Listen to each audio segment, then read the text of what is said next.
विष्णूंचा 8वा अवतार असलेल्या कृष्णांचा जन्म हिंदू चंद्र सौर दिनदर्शिकेनुसार श्रावण या महिन्यात तर ग्रेगोरियन कॅलेंडरच्या ऑगस्ट किंवा सप्टेंबर महिन्यात हा सण येतो आणि हा हिंदू धर्मातील विशेषतः वैष्णव पंथातील एक महत्त्वाचा सण आहे.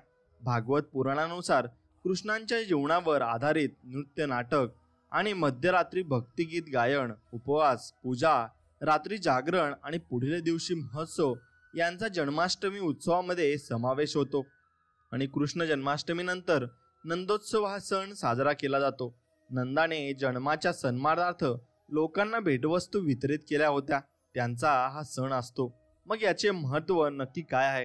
तर कृष्ण हा देवकी आणि वासुदेव अनक दुदुंभी यांचा पुत्र आहे आणि त्यांचा जन्मदिवस हिंदू लोक जन्माष्टमी म्हणून साजरा करतात. विशेषतः गौडीय वैष्णव परंपरेमध्ये कृष्णाला सर्वोच्च देव मानले जाते आणि हिंदू परंपरेनुसार भाद्रपद महिन्याच्या 8व्या दिवशी मध्यरात्री मथुरेत कृष्णाचा जन्म झाला असे मानले जाते. या दिवशी जन्माष्टमी साजरी केली जाते आणि कृष्णाचा जन्म अराजकाच्या प्रदेशात झाला.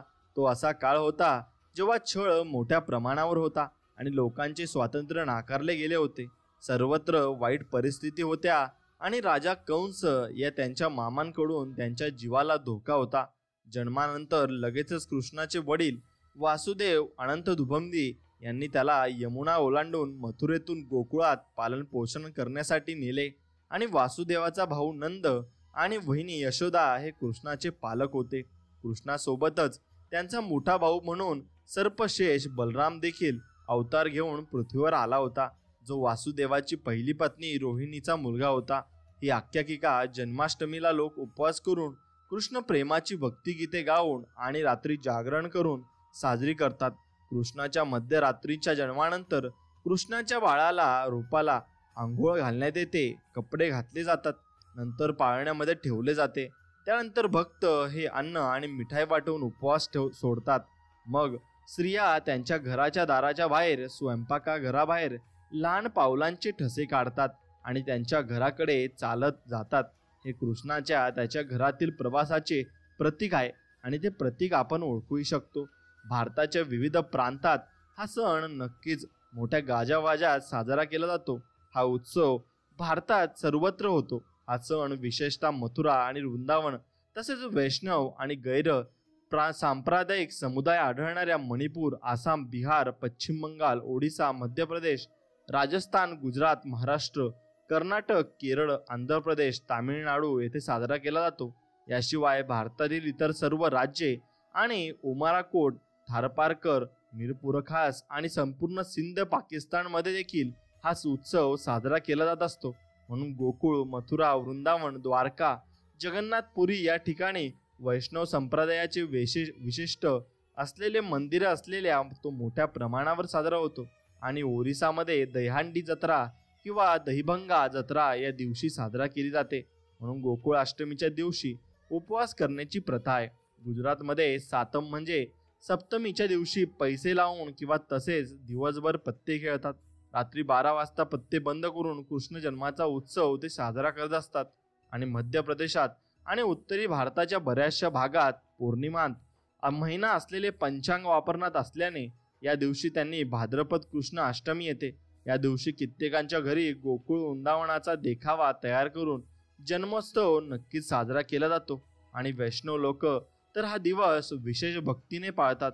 वृंदावन येथे या दिवशी दोलोत्सव उत्सव असतो आणि याच दिवशी कृष्णाच्या आयुष्यातील महत्वाची संकल्पना रासलीलाचे सादरीकरण केले जाते. मणिपूर येथे दिवसभर उपवास करून रात्री कृष्णाची पूजा केली जाते. हनुमान मंदिर, गोविंदजी मंदिर येथे विशेष पूजा होते, जत्रा भरते. लोक उत्सवाचा आनंद घेत असतात आणि त्यात लोक व्रत देखील धरत असतात. मग अष्टमीच्या दिवशी एकभुक्त राहणाऱ्या पांढऱ्या तिळाचा कलंक अंगाला लावून स्नान करतात आणि व्रताचा संकल्प करून देवघर लता पल्लवांनी सुशोभित करतात. त्या स्थानी देवकीचे श्रुतिकागृह स्थापन करतात. मंचकावर देवकी आणि कृष्ण यांच्या मूर्तीची स्थापना करतात. दुसऱ्या बाजूला यशोदा आणि तिची नवजात कन्या वसुदेव नंद यांच्या मूर्ती बसवितात. सप्तमीच्या मध्यरात्री शुचिवृत होऊन संकल्प करतात व सपरिवार श्रीकृष्णाची षोडशोपचार पूजा करतात. रात्री कथा, पुराण, नृत्य, गीत इत्यादी कार्यक्रमांनी जागरण करतात आणि अष्टमीच्या दिवशी उपवास करतात व देवालाही फळांच्या जिन्नसांचा नैवेद्य दाखवतात. नवमीच्या दिवशी पंचोपचार करून उत्तर पूजा करून महानैवेद्य समर्पण करतात आणि पूजा झाल्यानंतरचे कृत्य अग्निपुराणात सांगितले आहे. ते असे याप्रमाणे पूजा करून पुरुष सूक्ताने, विष्णू सूक्ताने व इतर श्रोतांनी स्तवन करावे. वाद्यांचा घोष, गीतांचे मंगल स्वर, पुराण इतिहासातील निरनिराळ्या सत्कथा ऐकत ती रात्र नक्कीच घालवावी. आणि गोकुळातील कृष्ण जन्मांच्या लीला श्रवण केल्यानंतर वैष्णवांनी परस्परांवर दही इत्यादींचे सिंचन करावे. कारण गोपाळांनी दही, दूध, तूप, उदक यांनी परस्परांवर सिंचनवर लेपन केले असे भागवतामध्ये वचन आहे. त्यावरून असा विधी प्राप्त होतो. कृष्णाला लोणी आणि साखर एकत्र करून त्याचा प्रसाद दिला जात असतो. आणि पुढे दहीहंडी म्हणजे गोपाळकाला. आता उत्सवासाठी तयार केल्या जाणाऱ्या विशिष्ट प्रसादास गोपाळकाला असे म्हणतात. कृष्ण जयंतीचा उत्सव भारतात सर्वत्र साजरा होतो. महाराष्ट्रात विशेषतः कोकणात या उत्सवानिमित्त दुसऱ्या दिवशी दहीकाला होतो व त्याचे सेवन करून उपवास सोडला जातो.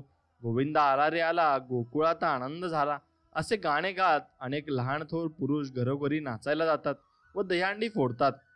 कित्येक ठिकाणी गोपाळकाला करून कृष्ण चरित्रातील सोंगे आणण्याचाही प्रघात आहे.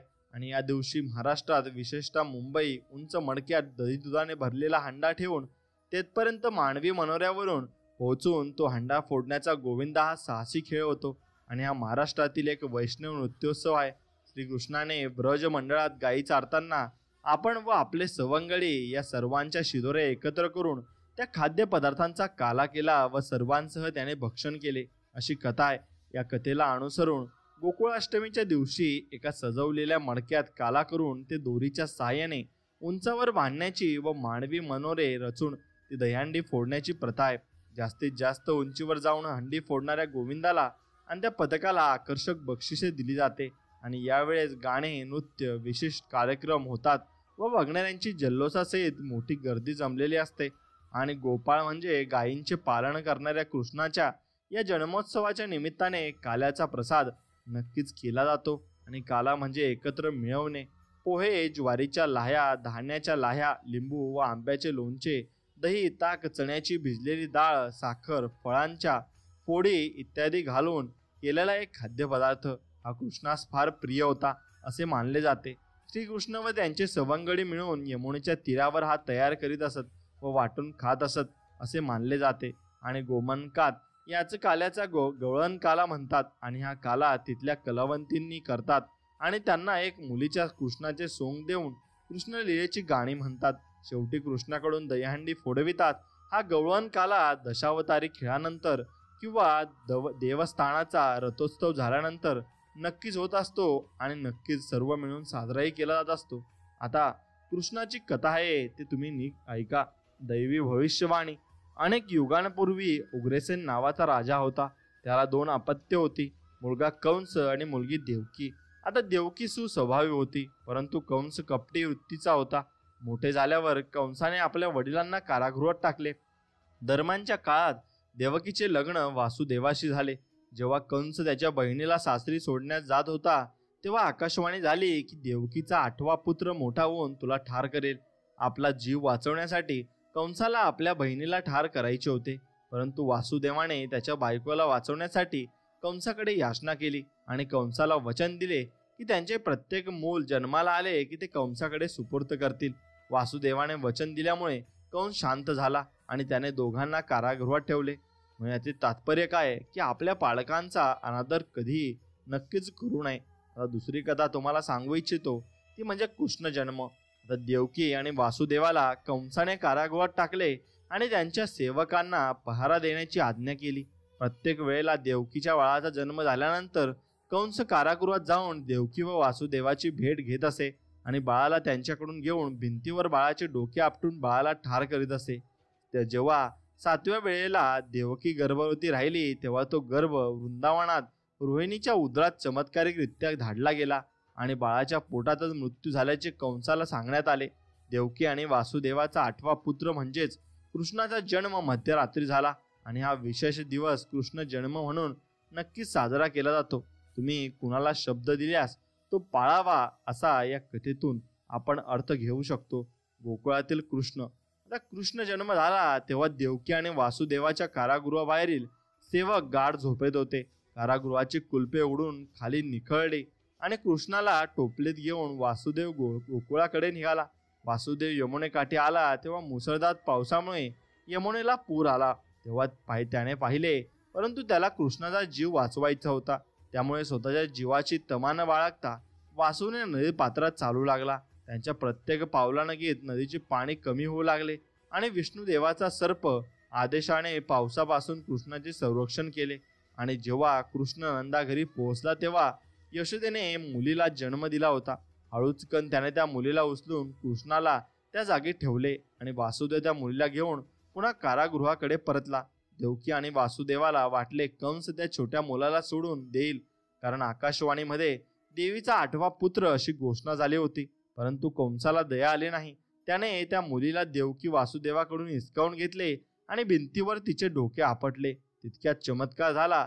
त्या मुलीच्या जागी देवी दुर्गा अवतरली आणि तिने कंसाला सांगितले की देवकीचा 8वा पुत्र जिवंत असून लवकरच तो तुझा वध करेल.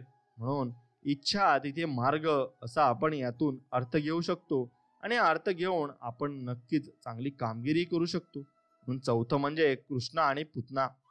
कंसाला कृष्णाचा वध करायचा होताच, त्यामुळे त्याने पुतना राक्षसिनीला पाचारण केले. त्याने पुतना राक्षसिनीला सुंदर तरुण स्त्रीच्या रूपात येण्यास सांगितले आणि 10 दिवसात जन्मलेल्या सगळ्या बाळांना मारण्यास सांगितले. लोकांच्या मनात भीती निर्माण करण्याची संधी बघून पुतना राक्षसिनी लगेच तयार झाली आणि पुतनाने कृष्णाच्या गावात प्रवेश केला. यशोदेच्या नुकत्याच झालेल्या पुत्राविषयी तिने सगळ्यांना बोलावले, ऐकले आणि तिला लक्षात आले की हेच बाळ ज्याला आपणास नष्ट करायचे आहे. यशोदेचे लक्ष दुसरीकडे वळून तिने कृष्णाचे तोंड तिच्या विष लावलेल्या स्तनांगरांना लावले आणि त्या विषामुळे कृष्णाला काही झाले नाही, पण पुतना राक्षसीचा तात्काळ मृत्यू झाला. यातून तात्पर्य काय निघते की कुठल्याही माणसाला किंवा प्राण्याला सहेतुक इजा करू नका. तुम्हाला त्याचे भोग हे भोगावे लागत असतात. आता 5वी कथा आहे कृष्णाचे लोणी प्रेम. कृष्णाला लोणी खाण्यास खूप आवडत असे. कृष्ण थोडा मोठा झाल्यावर तो आपल्या आणि शेजाऱ्यांच्या घरातून लोणी चोरत असे. यशोदा लोण्याच्या घट वर छताला टांगून ठेवत असे आणि जेणेकरून कृष्ण तिथपर्यंत पोहोचू नये. हळूहळू इतर गोपी सुद्धा तसेच करू लागल्या आणि कृष्ण आणि त्यांचे मित्र सहज हार मानत नव्हते. त्यांनी यावर युक्ती शोधून काढली आणि पुढच्या वेळी त्यांनी लोण्यासाठी घरावर छापा टाकला. कृष्णाने आपल्या मित्रांना मानवी डोंगर बनवले आणि कृष्णाने स्वतः माथ्यावर जाऊन लोण्यांचे भाडे फोडले आणि मित्रांनी त्याला मुक्त केले. त्यामुळे गोपिकांमध्ये राग आणि निराशाच जास्तच होती. म्हणून यातून तात्पर्य असे निघते की समस्येवर नव्हे तर समाधानावर लक्ष आपण नक्कीच केंद्रित केलं पाहिजे, तरच आपण जिंकू शकू आणि पुढे जाऊ शकू. तर 6वी कथा अशी की नाला कुवारा आणि मणिग्रीवा. यशोदे कृष्णाच्या विविध लीलांनी इतकी त्रस्त झाले होते की एके दिवशी तिने कृष्णाला उकळेला बांधून ठेवले. स्वतःची सुटका करून घेण्यासाठी कृष्ण अंगणातील झाडांवर चढला आणि नंतर 2 झाडांच्या मध्ये असलेल्या जागेत रांगू लागला आणि मध्येच उखळ अडकली आणि त्याचा फायदा घेत कृष्णाने संपूर्ण जोर लावत दोर ओढला. झाडे उन्मळून खाली पडली आणि नाला कुवारा आणि मणिग्रीवा अवतरले. त्यांची शापातून मुक्तता झाली. यातून तात्पर्य असे की चमत्कारांवर विश्वास ठेवा, ते घडत असतात आणि शेवटी ते घडल्यावर आपल्याला समजतही असतात. म्हणून त्यांच्यावर विश्वास ठेवणं तेवढंच महत्त्वाचं आहे. 7वी कथा अशी की कृष्णाच्या मुखात काय होते. एकदा कृष्ण आणि बलराम खेळत होते. या विष्णूच्या अवताराने तोंडात मुठभर माती घातली. जेव्हा कृष्णाच्या सवगड्यांनी त्यांची आई यशोदेकडे तक्रार केली तेव्हा यशोदा धावत कृष्णाजवळ पोहोचली आणि त्यास तोंड उघडण्यास सांगितले. सुरुवातीला त्याने नकार दिला, परंतु यशोदेने रागाने पाहिल्यावर कृष्णाने तोंड उघडले. यशोदेला त्याच्या तोंडात माती चिखल नव्हे तर संपूर्ण जग दिसले. तेव्हा तिच्या लक्षात आले की कृष्ण हा मानव रूपातील देवाचा अवतार आहे. तात्पर्य असे की नेहमी आपल्या पालकांचे ऐकावे आणि ते ऐकूनच आपण पुढच्या गोष्टी कराव्या. म्हणून 8वी गोष्ट अशी की कृष्ण आणि कालिया. दररोज कृष्ण गायींना चरण्यासाठी नदीकाठी घेऊन जात असे. अचानक नदीचे पाणी प्यायल्यानंतर गायी मरू लागल्या. दैवी शक्तीने कृष्णाच्या लक्षात आले की 10 तोंडांचा विषारी साप कालिया आपल्या विषाने नदीचे पाणी विषारी करत आहे आणि कालियाला तसेच करणे थांबवण्यास सांगितले. परंतु कालियाने नकार दिला. कृष्णाने नदीत उडी मारली आणि कालियाच्या डोक्यावर नाचू लागला. आता गावकरी नदीकाठी जमा झाले होते आणि त्यांना कृष्णाची काळजी वाटू लागली. हळूहळू कृष्ण मोठा आणि जड होत गेला. आता कालिया त्याचे वजन पेलणे अशक्य होऊन गेले. कालियाच्या पत्नीने कृष्णाची माफी मागितली आणि थांबवण्याची विनंती केली आणि कधीही न परतण्याची ते नदीपासून दूर निघून गेले. म्हणून यातून तात्पर्य असे की युद्धापेक्षा शांतता केव्हाही चांगली असते आणि ती शांतता ठेवणेच तेवढेच महत्त्वाचे सुद्धा असते. 9वी कथा अशी आहे की कृष्ण आणि अरिष्टासुर एके दिवशी भला मोठा वळू वृंदावनात आला आणि त्याने गावकऱ्यांवर हल्ला चढवला. कुणालाच माहिती नव्हते तो कुठून आला. आपला जीव वाचवण्यासाठी प्रत्येकजण सैरावेरा धावू लागले. ते कृष्णाकडे मदत मागण्यासाठी आले. जेव्हा कृष्णाने वळूकडे पाहिले तेव्हा त्याच्या लक्षात आले की त्यांच्यामध्ये अरिष्टसूर संचारला आहे. कृष्णाने वळूच्या शिंगांवर टोचले आणि वळूच्या शरीरातून राक्षस बाहेर पडला आणि कृष्ण देवापुढे नतमस्तक झाला.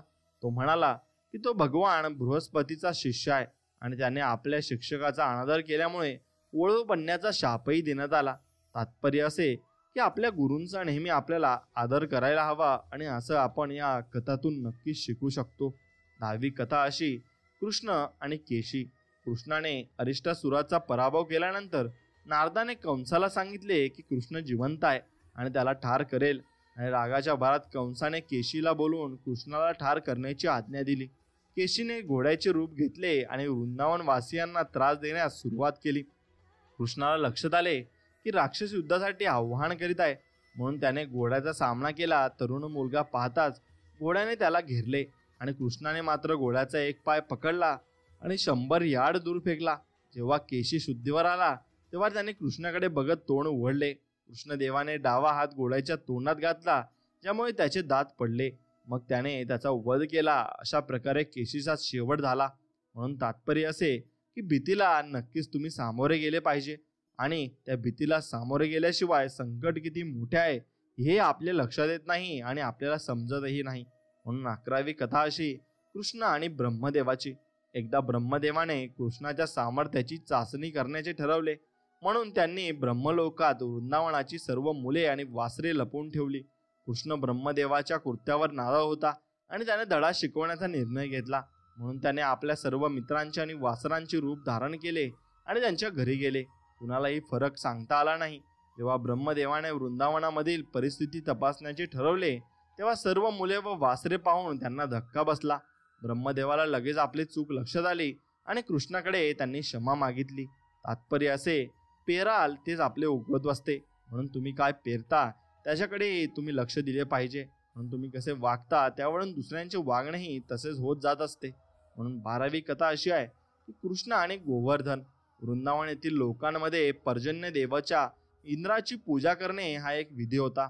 एकदा तयारी जोरात सुरू असताना कृष्णाने सुचवले की ग्रामस्थांनी त्याऐवजी गोवर्धन टेकडीची पूजा करावी. त्यासाठी संमती दर्शवली आणि टेकडीची उपासना करण्यास सुरुवात केली. यामुळे इंद्राला खूप राग आला आणि त्याने पावसाचे ढग गावात पाठवले. खूप मुसळधार पाऊस झाला आणि सर्वांनी कृष्णाची मदत घेतली. आपल्या भक्तांचे दुर्दैव पाहण्यास असमर्थ कृष्णदेवाने त्यांच्या छोट्या बोटाने गोवर्धन उचलले आणि त्यांनी गावक्यांच्या डोंगराच्या खाली आश्रय घेण्यास सांगितले आणि 7 रात्री त्या स्थितीत उभे राहिले. इंद्राला आपली चूक कळाली आणि त्याने कृष्णाची माफी मागितली.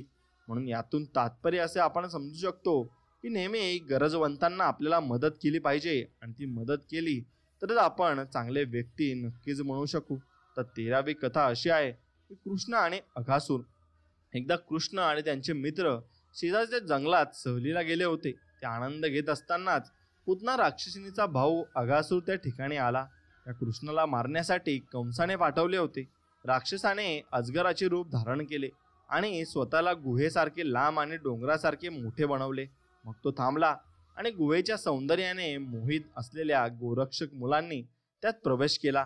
कृष्णाला माहिती होते की तो अघासूर आहे आणि त्याने आपल्या सवंगड्यांना थांबवण्याचा इशारा करण्याचा प्रयत्न केला पण ते ऐकण्याच्या मनस्थितीत नव्हते. एकदा कृष्णाने तोंडात शिरल्यावर राक्षसाचे तोंड बंद करण्याची योजना होती. आपल्या मित्रांना वाचवण्यासाठी कृष्णाने गुहेत प्रवेश केला आणि स्वतःचा विस्तार केला. यामुळे राक्षस गुदमरला आणि त्याचा मृत्यू झाला. म्हणून यातून तात्पर्य असे की चांगला सल्ला तुम्हाला चांगले ठेवेल हे मात्र निश्चित लक्षात ठेवा. आणि तेच आपल्याला नक्कीच जीवनामध्ये अवलंबायचं आहे. 14वा कथा म्हणजे कृष्णाने कंसाला ठार मारले. कंस कृष्णाला ठार मारण्याचा प्रयत्न करीत होता, पण व्यर्थ ठरला. त्याने आणखी एक योजना आखली. त्याचा सेवक अकुरा यांच्या समवेत त्याने मथुरा येथील कुस्ती सामन्यासाठी कृष्ण आणि बलराम यांना आमंत्रित केले. दोघांनाही कार्यक्रमात हजेरी लावण्याचे मान्य केले. तिथे आल्यावर कंसाने त्यांच्या 2 बलवान पैलवानाविरुद्ध भावांना लढण्यास सांगितले. कृष्ण आणि बलराम यांनी आव्हान स्वीकारले आणि त्यांच्या विरोधकांना सहज पराभूत केले. आणि कंसाला आता खूप राग आला आणि आपल्या सैनिकांना त्या मुलांना ठार मारण्याचा आदेश दिला. ते ऐकून कृष्णाने मैदानाबाहेर उडी घेतली आणि डोक्यावरून कंसाचा मुकुट खाली पडला आणि केसांना ओढत त्याने ते कुस्तीच्या फडात खेचले. आणि आपली शक्ती सिद्ध करण्यासाठी हताश असुराने कृष्णाला कुस्तीचे आव्हान दिले. आणि कृष्णाच्या हाताच्या एक झटक्याने कंस जागेवर ठार झाले. कृष्णदेवाने आपल्या जन्मदात्यांचा म्हणजेच देवकी आणि वासुदेव यांना मुक्त केले आणि उग्रसेनाला पुन्हा सिंहासनावर बसवले. यातून तात्पर्य असे निघते की शेवटी सत्य आणि चांगुलपणाचाच नेहमी विजय होत असतो. कृष्ण भक्तांनो, असे स्वामींचे आणि कृष्णांचे संदेश तुम्हाला आवडत असतील तर नक्कीच आपल्या व्हिडिओला एक लाईक करा आणि कमेंटमध्ये श्री कृष्णाय नमः आणि श्री स्वामी समर्थाय नमः असं नक्कीच टाईप करा. चला तर मग भेटूया नवीन एक व्हिडिओमध्ये. तोपर्यंत जय श्रीराम, श्री स्वामी समर्थ, जय जय स्वामी समर्थ. धन्यवाद.